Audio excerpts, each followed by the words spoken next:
Hey Pre-Calc kids, welcome to 2.6a rational functions. Okay guys, we are not going to get irrational here. We will stay rational about everything. We won't freak out. Okay. So, first noteworthy thing. It's right here. Your definition of rational functions.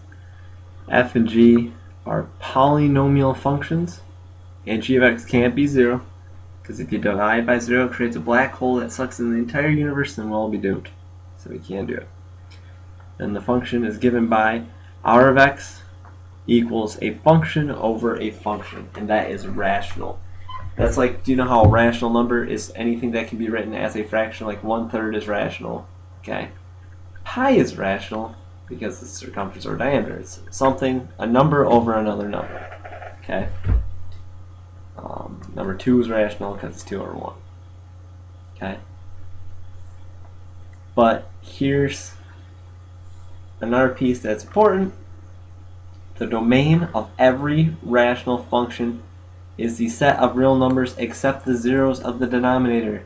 Do you remember when we always take our denominator, set equals to 0, and we say our domain is all real, but, you know, x can't equal what makes bottom 0.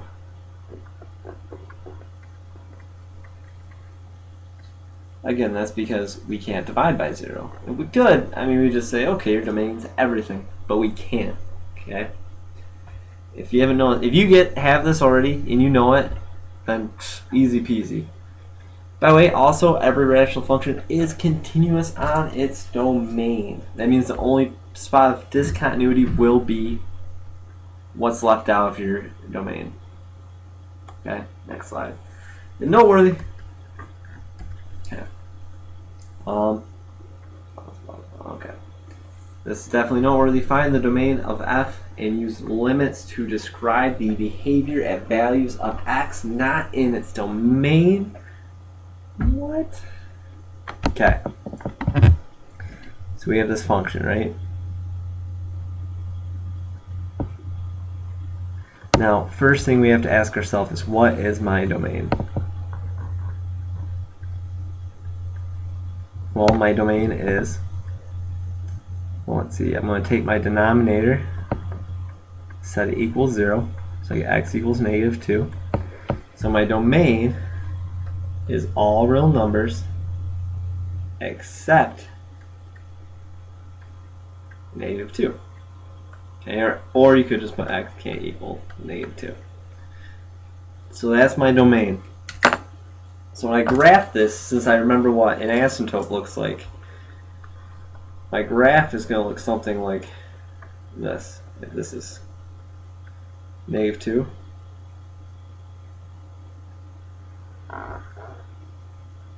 right?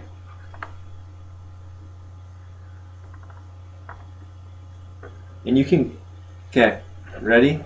You can put this in your calculator for the time being for this example, because there's a tool we haven't learned yet. Okay.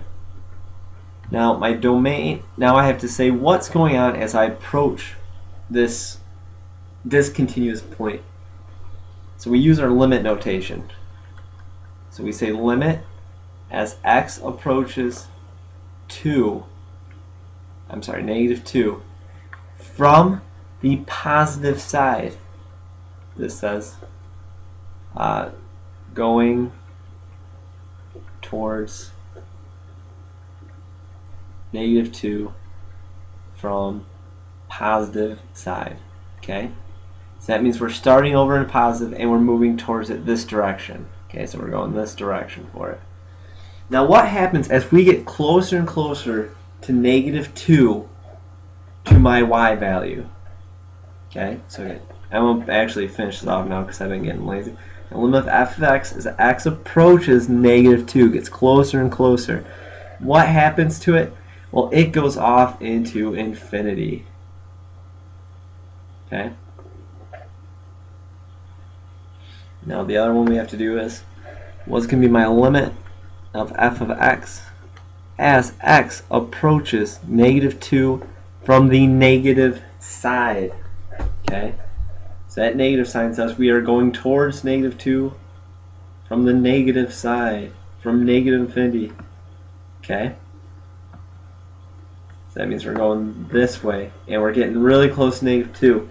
What happens as we approach negative 2, as we get closer and closer to it? Well, I'm going to go to negative infinity. Okay? And that's all there is to it.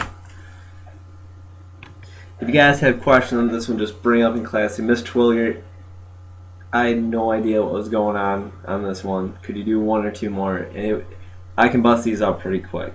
Okay? Okay. Here we go. If you want to shorten this, you can change it to this question. But I want you to understand we are transforming the graph of 1 over x, and the graph of 1 over x looks like this, right? You have this guy here, this guy here, and you have a vertical asymptote at x equals 0, and your horizontal is y equals 0. It's your horizontal asymptote.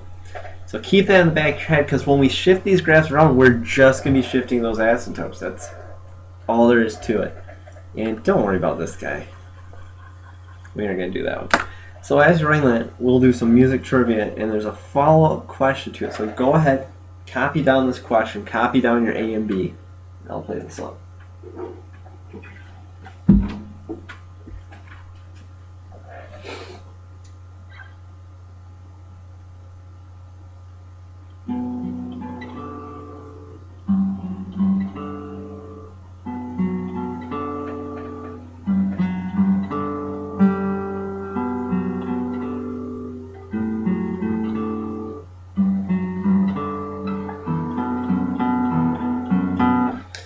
Here's the follow-up question, 2-parter. Give me the artist and title of that song, and I'll even give you a super special bonus prize if you can tell me the book and movie that song is based on. Okay? Alright, let's go. This is, by the way, the last example of, okay, so we're going to have to use what we had learned before. Let's look at A first. So we have negative 2 over x. Now, I gotta think about what's happening to 1 over x. How is it being changed?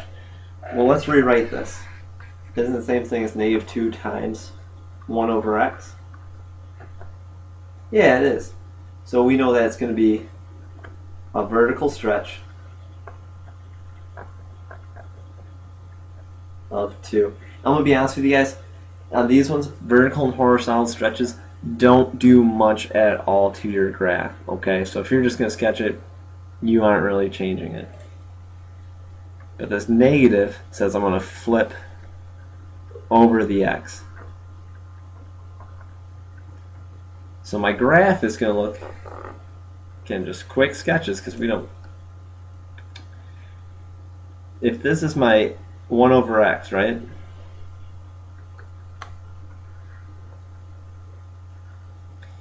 Then my new graph, I'm going to flip this one over. I'm going to flip this guy over, because this is my negative 2 over x. Again, the stretch I'm not too worried about. But here's the big question. Are my asymptotes going to change? No, my asymptotes are still x equals 0 for my vertical asymptote, and y equals 0 for my horizontal asymptote. Okay? So that one really doesn't change much. In fact, I kind of think it's something you can look at and just kind of figure out. Eraser, eraser, eraser. Actually, if you still want to leave it. Okay, let's take a look at B. What's my favorite color? Green. Okay, so B. Okay, right away, I'm going to pull that negative 2 out in front again, just like I did before. But now we have 1 over x plus 3. And I can think about that like it's in parentheses, right? Now remember, if you're adding or subtracting next to your x, you move left or right. Mess with x, you go west. Mess with y, you go high, right? So this tells me I'm going to shift 3 units left, right? Because it's x plus 3, and once x plus 3, you go the opposite way what you think. So you're going to go to the left. I know this L's capitalized, don't you go ball, ball, ball, ball, ball. Okay. -2, this is flip over x.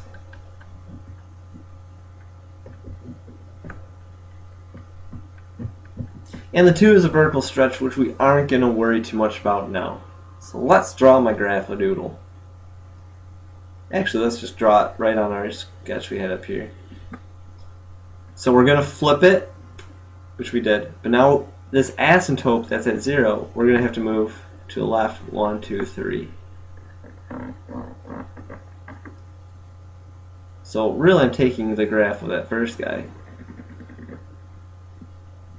I'm moving it over to the left. Pretty space. If this is getting too cluttered for you, you can draw a separate graph.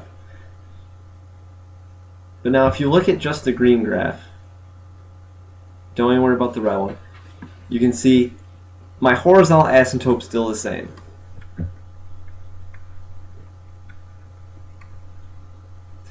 My new vertical asymptote is going to be x equals -3.